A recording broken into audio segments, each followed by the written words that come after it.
ভাই এ জায়গা কি হইতেছে আমি তো কিছু বুঝতেছি না। আর এই যে এরা কারা? শুভ, তোর ভাস্তি তো বড় হয়ে যাইতেছে, বিয়ে শাদী দেওয়া লাগবো, নতুন একটা ঘর দিমু, তাই এই জায়গার পজিশন দেখতেছি, তুমি আবজর্ভ করতেছি, এই যে উকিল সাপরে আর এই যে মাসুমরে নিয়ে আইছি। ভাই আব্বা মারা গেল 7 দিন হইলো না, আর এর ভিতরে তুমি ঘর দেওয়ার জন্য তোর যে আরম্ভ করে দিছাও। দেখ, মানুষ সবাই একদিন মরে যাইবো, বাপ তো কারো চিরদিন বেঁচে থাকে না, তাই বলে ঘর দেওয়া তার বন্ধ করা যাবো না। ভাই আব্বা মারা গেছে এই গুরুত্ব যে তোমার কাছে নাই এটা আমি বুঝলাম, কিন্তু এই রাস্তার পাশে জায়গা তুমি নিতে সময় পেয়ে এই সাথে আমি বুঝলাম না ভাই। দেখ, আব্বা মরার আগে কয়ে গেছে রাস্তার সামনে যে জায়গাটা, ওই জায়গা যেন আমি ঘর তুলি। কই আমি তো ভাই এই খবর জানি না। কি কবে চাস তুই? তার মানে কি আব্বা কয়ে জানাই? আর আব্বা তোর চাইতে আমারে শতগুণে বেশি ভালোবাসতো। এছাড়া এই যে উকিল সাহেব আছে, এই যে মাসুম আছে, এরা সবাই জানে যে সামনের জায়গা আব্বা আমায় দিয়ে গেছে। আব্বা যে তোমার সামনের জায়গা দিয়ে গেছে কো আমি তো ভাই জানি না ভাই। আর তোমার এই পাশের জায়গার থেকে সামনের জায়গার দাম হলো ভাই ডাবল। না ভাই আমি ভাই কোনো ধরেই মানব না ভাই। তোর যদি বিশ্বাস না হয়, এই যে উকিল সাহেব আইছে, উকিল সাহেবরে জিজ্ঞেস করে দেখ। শোনো ছোট ভাই, তোমার আব্বার সাথে আমার একটা ভালো সম্পর্ক ছিল। তোমার আব্বা মারা যাওয়ার আগে আমাকে বইলে গেছে যে সেই সামনে জায়গাটা তোমার বড় ভাই পাবে। ধরুন ভাই আপনার আমি চিনি নাকি? আর আব্বা যদি এই সামনের জায়গা তো আমার বাইরে দিয়ে যাইতো, আমি না জানলাম এলাকার আর মানুষ নাই হেরা জানতো না। আর ভাই শুনো, এই জায়গা কোনো গট টুটেন চলবো না, আগে জায়গার মাপ জমেবো, তারপরে তুমি যা করবে। আমি এখনই মেম্বারে ফোন দিতেছি, হে আসুক। তুই যারে ফোন দেওয়ার দে, আমিও দেখতেছি কি করা যায়। হ্যালো মেম্বার কাকা, আপনি এখন আমাকে বাড়ি পর আসেন তো।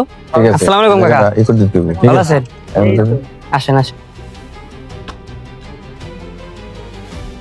আসসালামু আলাইকুম। বসেন।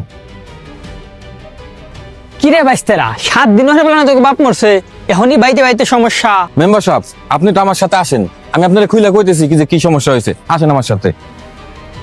এই জায়গাটা মনে করেন যে পুরো জায়গাটা ঠিক আছে, আমার ব্যবস্থা করে দিবেন যেমনিও, আমি আপনার একা খুশি করে দিবেন মেম্বার সাহেব, যেমনিও করে ব্যবস্থা করে। আরে তুমি কোনো চিন্তাই করো না। হ্যাঁ আচ্ছা, আপনি এই ব্যবস্থাটা করে দিবেন। আচ্ছা আচ্ছা ঠিক আছে ঠিক আছে। ওকে। আর এই পুরো ব্যাপারটা কিন্তু আপনার গোপন রাখবেন, ঠিক আছে? আচ্ছা আচ্ছা। সবই তো বুঝলাম, ওই যে রাস্তার পাশের জমিটা নিয়ে তো করবেন তুই বাইতে বাইতে ঝামেলা, কিরা খাইবো?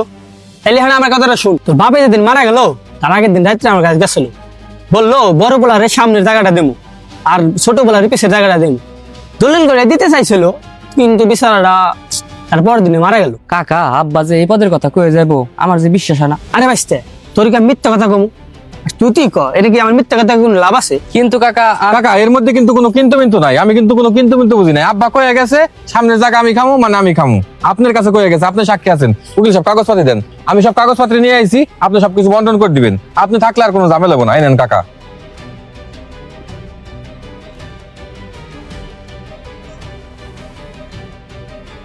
শুভ বাজান, সব তো ঠিকই আছে, আজ হলেও ভাগ করা লাগবো, কাল হলেও ভাগ করা লাগবো। বাবা সাইনটা দে, এদিকে আয়। কাকা আপনি মুরব্বী মানুষ, আমি আপনার আমার পিতার মধ্যে সম্মান করি। আমার আব্বা যেহেতু আপনার বইলে গেছে, আবার আপনি এই জায়গায় সাক্ষীও দিলেন, ঠিক আছে আমি এই জায়গায় সাইন দিতেছি, আপনার কথার উপর ভিত্তি করে আমি সাইনটা দিয়ে দিতেছি।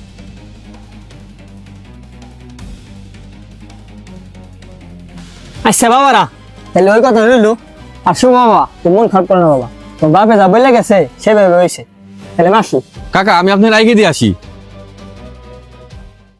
মনে রাখবেন, এক ভাইয়ের সম্পদ অন্য ভাই যদি জালিয়াতি করে আত্মসাৎ করে, তাহলে তার পেটে জাহান্নামের আগুন জ্বলতে থাকবে। তাই আমরা যেন এমন জঘন্য কাজ থেকে নিজেকে বিরত রাখি।